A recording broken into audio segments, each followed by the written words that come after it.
आज हम 14वां अध्याय शुरू करने जा रहे हैं और कबीर साहब का ये जो पद है इस 14वें अध्याय को समझने में बहुत मददगार हो सकता है। वो बात अलग है कि अगर आपको इसकी भी समझ नहीं आई है तो और धैर्यपूर्वक सुनो।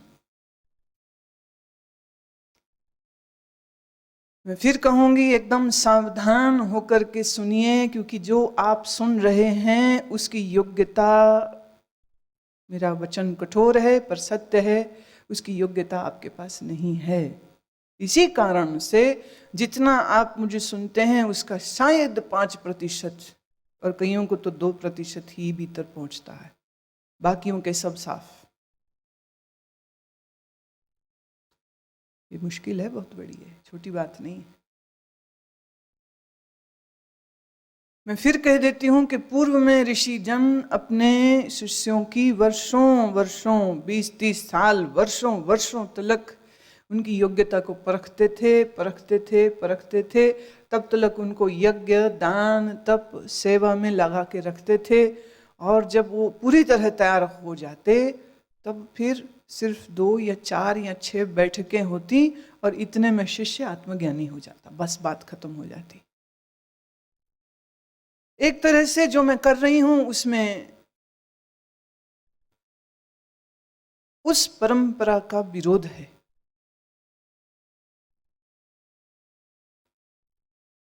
बिना परखे, बिना जांचे, बिना परीक्षण लिए तुम्हें ये सब दे रहे हैं, पर समय की स्थितियां कुछ अलग हैं। लेकिन स्थितियां बदल जाने के बावजूद भी जो पात्रता होनी चाहिए उसके नियम बिल्कुल नहीं बदले, वो अभी भी वो है। प्रश्न उठता है फिर हम ये क्यों कह रहे हैं, क्यों बैठा रहे हैं, क्यों सुना रहे हैं तुम्हें? बड़ी बड़ी अतर्कपूर्ण बात है ये। इसको किसी तर्क से मैं साबित नहीं कर सकती हूं सिवाय इस एक बात के कि करुणा के लिए तर्क नहीं होता। करुणा में योग्यता नहीं देखी जाती, करुणा में बस दिया जाता है, ये जानते हुए भी कि वो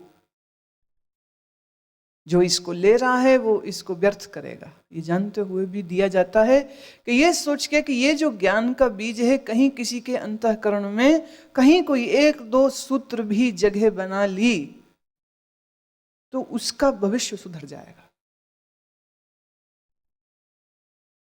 उसके अंदर एक जिम्मेदारी का एहसास आएगा, उसके अंदर शायद ये अग्नि प्रज्वलित हो जाए कि मुझे क्यों समझ नहीं आ रही है, और अपनी उन सब कमियों को दूर करने की वो चेष्टा करने लग जाए। ज्ञान को सुनने से कोई ज्ञानी नहीं होता है, ज्ञान को हजम करने से कोई ज्ञानी होता है। और आज हम 14वें अध्याय तक पहुंच गए हैं और 13वां अध्याय तो निपट शुद्धतम ज्ञान की परिभाषा थी। और अब इस जो चतुर्दशो अध्याय में जहां हम प्रवेश कर रहे हैं यहां बात फिर और गहरी हो रही है। इसलिए मैं ये बात फिर से कहती हूं कि इससे पूर्व जो अध्याय हो चुके हैं उन अध्यायों को आप सुनो और उसी के साथ साथ समय समय पर जो मैं साधक के गुण कह रही हूं, जो तैयारी कह रही हूं, आप उसके ऊपर भी ध्यान दीजिए और जितना संभव हो सके इस पर आपकी चेष्टा होती रहनी चाहिए। जब तक आप स्वयं चेष्टा नहीं करेंगे होगा कुछ भी नहीं। अपना उद्धार मनुष्य स्वयं करता है और अपना नाश भी मनुष्य स्वयं करता है। तो आप क्या करना चाहते हैं यह आप जानिए। तुम्हारे किसी पुण्य कर्म के कारण तुम आज यहां पर बैठे सन्मुख सुन रहे हो, ये तुम्हारा अहोभाग्य है, ये तुम्हारा कोई पुण्य कर्म जागृत हुआ इसलिए यहां पर। नहीं तो कितने को लोग आना चाहते हैं, कभी कोई मजबूरी, कभी कोई बाधा आ जाती है, वो नहीं पहुंच पाते। जो नहीं पहुंच पाए, मैं ये नहीं कह रही हूं कि वो मंदभागी हैं, पर मैं ये कह रही हूं उनका सन्मुख बैठ करके सुनने का भाग्य भी जागृत नहीं हो रहा। कोई देश से दूर है, और कोई कर्मों से दूर है, और कोई भाग्य से दूर है। तो इस बात को बहुत बहुत ध्यान से समझना चाहिए कि जिस चीज को सुनने का मुहूर्त तब गुरु निकालते थे जब वो 20 वर्ष तक अपने शिष्य को खूब ठोक परख लेते थे, और फिर उसके बाद जाकर के उसके लिए ये ज्ञान का खजाना खोलते थे। समझदार किसान यही करता है, पहले जमीन से पत्थर कंकड़ सब निकालता है, झाड़, कुछ जंगली घास बूटी उग जाए उसको सब निकालता है, फिर उसमें गोबर की खाद डालता है, फिर उसमें जल छोड़ देता है कुछ समय तक, ताकि जमीन जो है वो अपनी उर्वरा शक्ति को जागृत कर सके। सूर्य की किरणों का ताप उस खेत को देता है, और फिर जब उचित समय आता है तो फिर क्यारियां बांध के बीजों को डाल देता। अब उसे मालूम है कि उसके बीज फलित होंगे। जिस खेत में से कंकड़ पत्थर, उबड़ खाबड़ जंगल साफ न किया गया हो, जल से सींचा न गया हो, सूरज की किरणों से तपाया न गया हो, ऐसे खेत में बीज डालने से क्या होगा ये तुम भी जानते हो।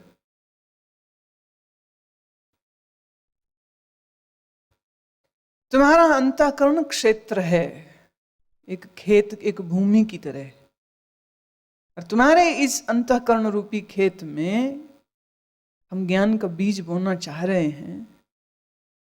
तो उबड़ खाबड़ मल, चित्त के विक्षेप, मन की अस्थिरता, मन की बेचैनी, राग द्वेष, संसार की आसक्ति, संसार का ममत्व, तुम्हारे अंदर का दंभ, अहंकार, मान, ये सब उबड़ खाबड़ रोड़े पत्थर हैं। इनको निकालना भी बड़ा जरूरी है। फिर प्रेम के जल से मन को सींचा जाए, फिर सेवा के ताप से इस मन को तपाया जाए। तो जब इतनी तैयारी हो जाती है तो ज्ञान का बीज डालने पर निश्चित फल आता है। नहीं तो बीज जमीन की सतह पर पड़े पड़े धूप किरण से सड़ जाते हैं, या कोई पक्षी आके इन बीजों को खा जाता है। जैसे तुम्हारे ज्ञान के बीजों को तुम्हारी आसक्ति का पक्षी ही खा जाता है। देखिए, एक मैं बात तो गीता की है, पर उदाहरण में क्राइस्ट का देने जा रही हूं। जीसस के शिष्य पीटर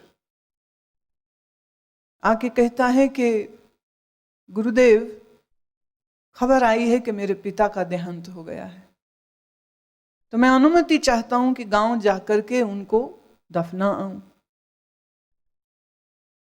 जीसस ने पीटर के कंधे पर हाथ रखा और कहा, पीटर, क्या तेरे गांव में आदमी ना होंगे जो एक मुर्दे को दफना सके? कितने आदमी होंगे तेरे गांव में? ये नहीं कह रहे कि मत जा, ये जरूर कह रहे हैं कि तुम्हारे गांव में क्या इतने आदमी नहीं हैं जो एक मुर्दे को दफना सके? पीटर समझ गया, लौट के नहीं गया। जो मर चुका है, देखिए, मरण उपरांत जितने भी संस्कार होते हैं, जो भी कुछ रस्में होती हैं, वो सब रस्में तुम अपनी दिल खुशी के लिए कर रहे हो। मरने वाले के लिए तुम क्या कर सकते हो? वो तो गया, मिट्टी में मिट्टी हो गए उसका शरीर, वायु में वायु लीन हो गई, प्राण में प्राण लीन हो गया। तुम जाकर के क्या करोगे? पीटर वापिस नहीं गया। और जरा आप अपने आप को पीटर की जगह में रखिए कि आपको भी ऐसी ही कोई खबर मिले कि तुम्हारा निकट संबंधी का देहांत हो गया है, क्या तो भी तुम यहां बैठ पाओगे? स्वयं से प्रश्न करो। एक स्थिति है ये, और दूसरी स्थिति कईयों में शायद इस एग्जाम से कई जने पास हो भी सकते हैं, मैं भी कह रही हूं, मैं इसमें भी मैं भी हो भी सकते हैं। ले मैं दूसरी स्थिति कहती हूं। सुबह शाम उठते बैठते यहां आश्रम में तुम्हें अपमानित किया जाए, तुम्हारे खाने पीने, उठने बैठने, चलने फिरने पर तुम्हें ताने मारे जाएं, तो इस कठोर वातावरण में ज्ञान की प्यास लिए हुए क्या तो भी तुम यहां पर टिके रहोगे? यह बहुत मुश्किल स्थिति, क्योंकि आदमी वही रहना चाहता है जहां उसको सम्मान मिलता है। जहां उसे अपमान मिले वो कहता है मेरे को रोटियों की कोई कमी नहीं है, मैं 2 रोटी कहीं भी खा लूंगा, अपमान नहीं झेलूंगा। और वो ये भूल जाएगा कि गीता के ही 13वें अध्याय में वो पढ़ चुका है, अमानित्व, अमान होना चाहिए। तुमने कह दिया हम अमान हैं, अगर तुमको हम इस टेस्ट में डालें, इस एक्सपेरिमेंट में डालें, तुम में कितने पास होंगे उसमें से? देखिए, जुबान हिलाने में इस 6 इंच की जीभ को कोई कष्ट नहीं होता। मेरा अगाध प्रेम है, मेरी बड़ी श्रद्धा है, मैं बड़ी सेवा करता हूं या करना चाहता हूं, लेकिन अगर तुम्हें परखा जाए तो तुम कहां खड़े रहोगे? जो तुम्हारे पास नहीं है उसकी दावेदारी करना, इसे दम्भ कहते हैं।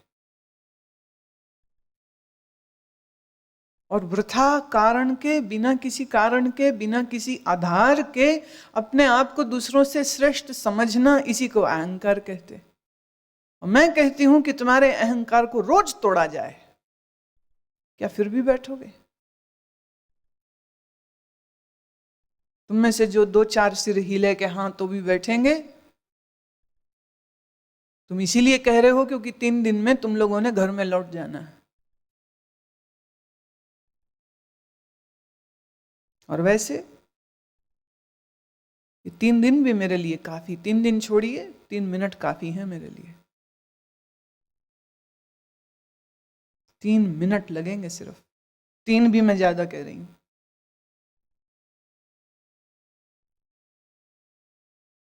यह ज्ञान का अधिकारी जो है, उसके जो लक्षण कहे गए हैं शिष्य में, जो लक्षण दिए गए हैं श्रोता में, अगर वो लक्षण आपके अंदर मौजूद हों तो सत्य यह है कि बाहर गुरु को शायद एक शब्द भी न कहना पड़े और मात्र सदगुरु की उपस्थिति में ही तुम आत्मज्ञानी हो जाओगे। बिना कुछ कहे, बिना कुछ सुने, बिना जीभ हिलाए, बिना एक भी शब्द को कान से सुने तुम आत्मज्ञान को प्राप्त हो जाओगे,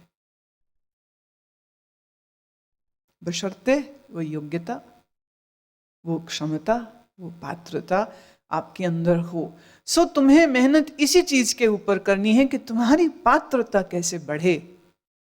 लोग ये पूछते हैं, गुरुजी आप हमें ज्ञान कब कराएंगे? गुरु कहता है तुम ज्ञान के योग्य कब होगे? अयोग्य जान करके भी तो भी इस प्रवाह में आपको बैठाते हैं कि नहीं बैठो, नहीं सुनो, नहीं बैठो, नहीं सुनो। अंधेरे में तीर चलाने वाली बात है, लगे लगे, नहीं लगे नहीं लगे।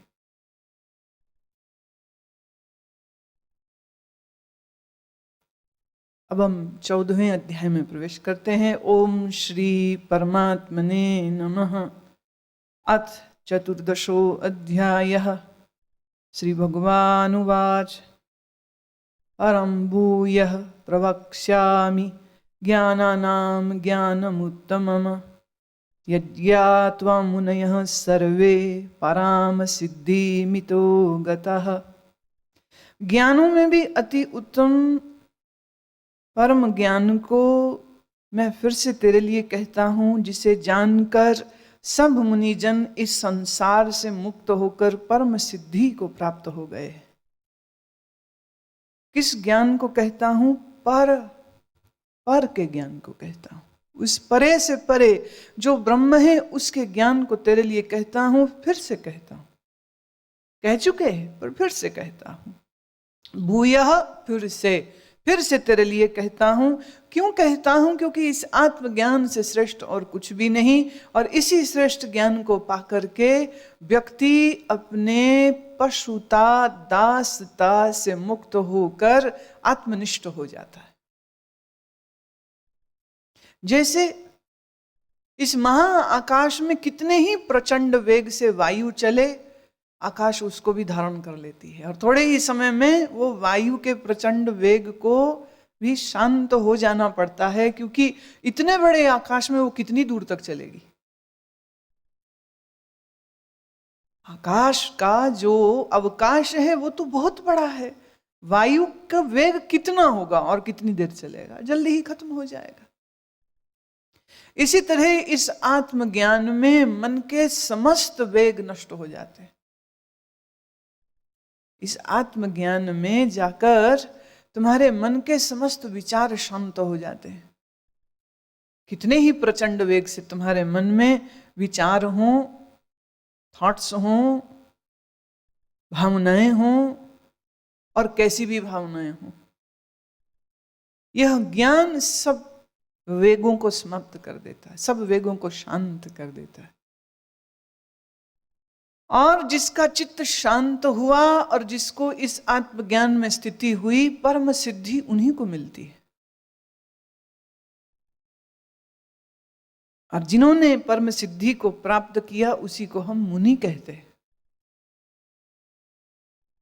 मुनि कौन? जो मनन करता है, और मनन करते करते जो अंततः इस परम निष्कर्ष में पहुंच जाता है कि ब्रह्म ही सत्य है और जगत सिर्फ प्रकृति का खेल है।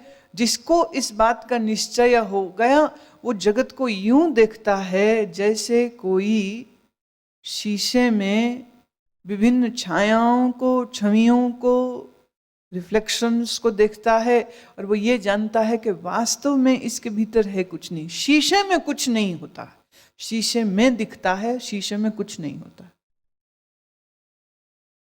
तो ब्रह्म में प्रकृति दिखती है, पर प्रकृति ब्रह्म के अंदर घुस नहीं गई है। दिखती है, उसी के आधार पर दिखती है, ब्रह्म नहीं दिखता।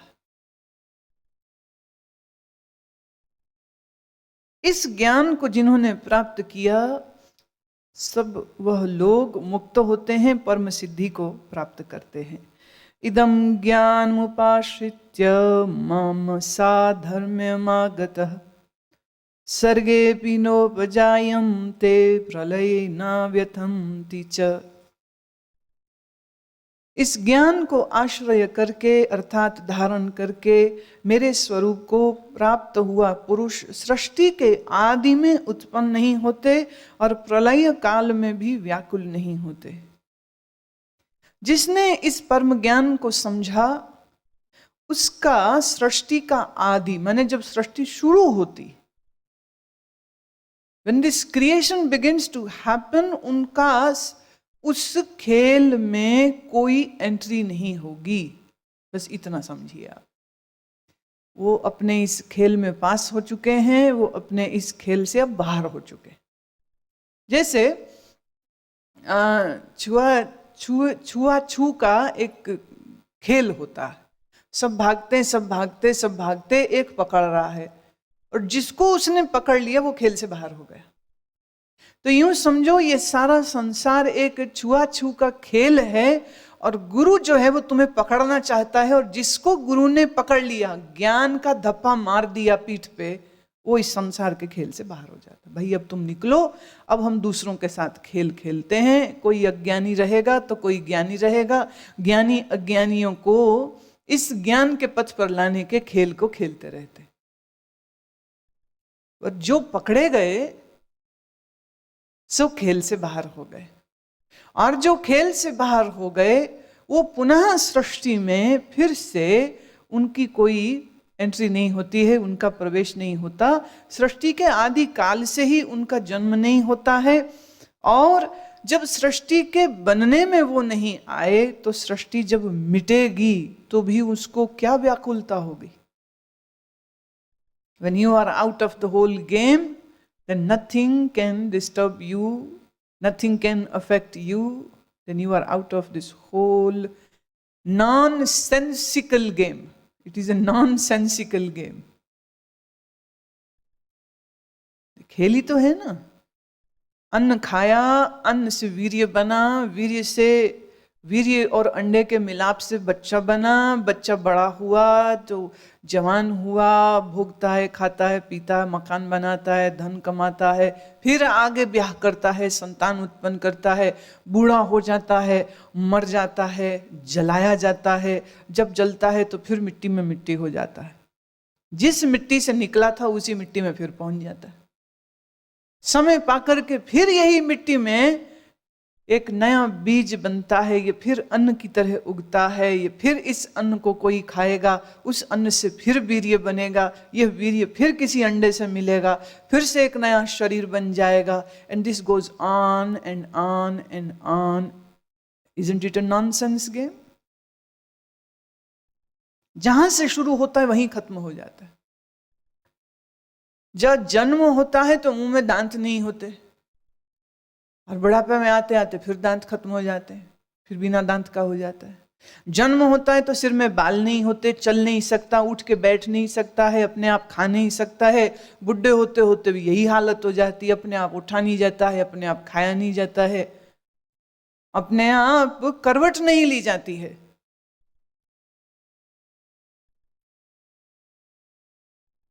जैसे बच्चे को जरूरत रहती है हमेशा माँ या दाई या दादी की, ऐसे ही फिर वृद्ध को हमेशा किसी ना किसी के द्वारा सेवा की जरूरत हो जाती। दांत यहीं उगते हैं और यहीं चले जाते हैं, बाल यहीं उगते हैं यहीं चले जाते हैं। और बुढ़े होते होते तुम कितने ही तेल लगाते हो कि इससे निकल जाएंगे, और बाल भृंगराज लगाओ सिर में तो हमारे बाल उग जाएंगे। और किसी किसी महापुरुष ने कह दिया कि नाखूनों को घिसो तो बाल उगते हैं, तो दुनिया भर के गंजे बैठ करके नाखून घिस रहे हैं कि इससे बाल उग जाएंगे। अब वैज्ञानिक बात किसी ने 10 दफे बोल दी, तुम उसको भी सच मान लेते हो। कितने ही लोग ये कर रहे होते हैं। 3 साल पहले एक गंजे को मैंने देखा था। देखिए, गंजा होना गाली नहीं है, गंजे को गंजा नहीं बोलेंगे तो गंजे को क्या मैं बोलूंगी ना। 4 साल पहले भी वो गंजा था, फिर 4 साल से मैं देख रही हूं उसको नाखून घिसते हुए, गंजा अभी भी है वो। एक दिन भरे सत्संग में हमने उससे कहा, मैं क्या कर रहा है ये तू, नॉनसेंस करना है तो अपने घर में बैठ के करो, मेरे सामने मत करो। और तुम्हें दिक्कत क्या है? अगर बाल नहीं है तो नहीं है। तुम जा चुके बालों को क्यों लौटाना चाहते हो? जा चुकी जवानी वापस चाहते हो? मौत से डर लगता है? बुढ़ापे में जो शरीर की डिजेनरेशन होनी है, why can't you accept that? तुम क्यों चिर युवा होना चाहते हो? इसका मतलब तुम मौत से भयभीत हो। शरीर को स्वस्थ रखना यह हमारा धर्म होना चाहिए, यह हमारी जिम्मेदारी है, यह हमारी ड्यूटी है, कर्तव्य है। लेकिन मैं गंजा हूं तो मैं बदसूरत हूं, मेरे बाल आ जाएंगे तो मैं खूबसूरत हो जाऊंगा, तो 65 साल की उम्र में क्या फिर से शादी करने का प्रोग्राम है? क्या दिक्कत है तुम्हें? नहीं है बाल तो नहीं है, बात खत्म। देह से आसक्ति भी कारण होती है जिसकी वजह से लोग आजकल योग की शरण में जा रहे हैं। वो बुढ़ापे से डरे हुए लोग हैं, मौत से डरे हुए लोग हैं। एक योग का साधक इसलिए योग साधना करता है कि मेरा शरीर स्वस्थ रहे, निरोग रहे, तो मैं बहुत सारी साधना कर सकूं, गुरु के पास रह सकूं, और मेरे समय का काल बढ़ जाए, ताकि उसमें जो श्रेष्ठ है मैं उसकी प्राप्ति कर सकूं। और कोई आदमी योग आसन इसलिए कर रहा है कि मैं स्वस्थ रहूं, निरोग रहूं, ताकि मैं और ज्यादा संसार भोग सकूं। दोनों में बड़ा फर्क है।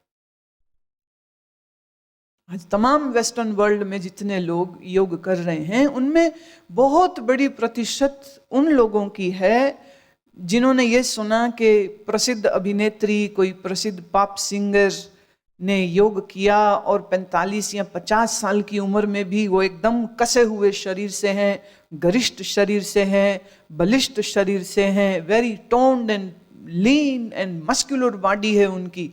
तो तमाम लोगों ने करना शुरू कर दिया कि हम भी इनके जैसे स्मार्ट और ब्यूटीफुल हो सके।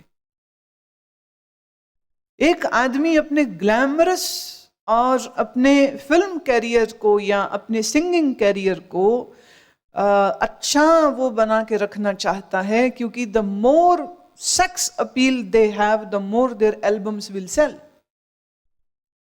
और वो लोग सब योग का इस्तेमाल कर रहे हैं।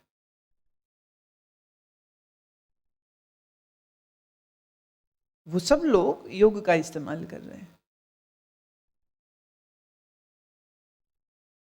मैं कुछ दिन पहले अखबार में पढ़ रही थी, बोले एक जो डीवीडी है वो मिलती है कि मतलब जैसे साधु बाबा होते हैं, एक साधु बाबा की भी योग की डीवीडी मौजूद है, और एक हॉलीवुड की प्रसिद्ध अभिनेत्री ने कमतर बिकनी में बिकनी डाल करके उसने योग के आसन किए हैं। बोले वो भी बिक रही है। बोले बाबा की और बिकनी की कंपटीशन है, कौन जीतेगा? कौन जीतेगा इसमें? जब कोई ये कहता है मैं आसन इसलिए कर रहा हूं क्योंकि उससे मैं स्वस्थ हो गया हूं, मैं अब बीमार नहीं होऊंगा, ask this person what will you do with your healthy body? इस निरोगी काया के साथ अगर संसार की दौड़ लगानी है तो फिर तो तू रोगी ही अच्छा है, क्योंकि तेरे जीवन का लक्ष्य संसार है।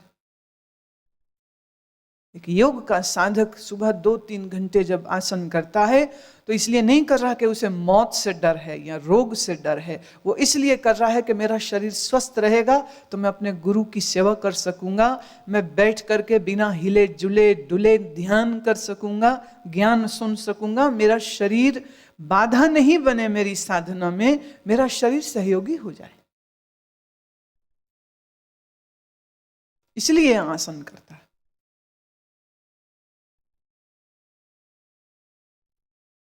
तो भगवान ये कह रहे हैं कि जिसने अपने अंतर इस आत्मज्ञान को पाया, यह लोग मुक्त हुए। अब सृष्टि की जब पुनः उत्पत्ति होगी तो उसमें इनका जन्म नहीं होगा।